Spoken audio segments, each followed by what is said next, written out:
High ସାଙ୍ଗମାନେ, ଆଶା କରୁଛି ସମସ୍ତେ ଭଲରେ ଥିବେ।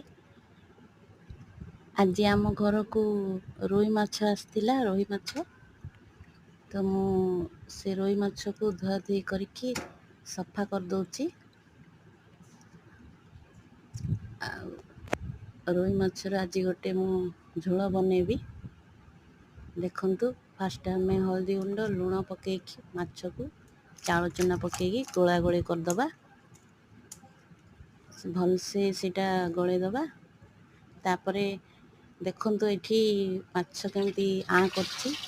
ତାପରେ ଆମେ ତେଲ କଡ଼େଇ ବସାଇଦେବା। ତେଲ ଗରମ ହେଲେ ଗୋଟେ ଗୋଟେ ମାଛ ପକେଇକି ଭଲସେ ଆମେ ଫ୍ରାଏ କରିନେବା।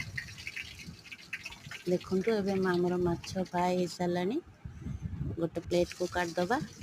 ତାପରେ ପୁଣି କଡ଼େଇ ବସାଇବା। କଡ଼େଇରେ ସବୁ ହଳଦୀ ଗୁଣ୍ଡ, ମରିଚ ଗୁଣ୍ଡ, ମସଲା ଗୁଣ୍ଡ, ସବୁ ଗରମ ମସଲା ଦେଇକି ମସଲାକୁ କଷିକି ପାଣି ଦେଇଦେବା। ପାଣି ଫୁଟିଲେ ସେଥିରେ ମାଛ ସବୁ ପକାଇଦେବା।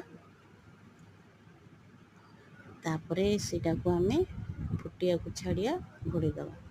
ଏଠି ଦେଖନ୍ତୁ ମୋ ଝିଅ ସ୍କୁଲ ଯିବା ପାଇଁ ଖାଉଛି ପଖାଳ ଭାତ ଆଉ ମାଛ ଭଜା। ମାଛ ଭଜା ସେ ଖାଇକି ତାକୁ ବେଶୀ ଟେଷ୍ଟ ଲାଗିଛି। ସେଥିପାଇଁ କହୁଛି, ମାମି ମାଛ ଭଜା ବଢ଼ିଆ ହେଇଛି। ତାପରେ ମାଛ ଝୋଳ ଆମର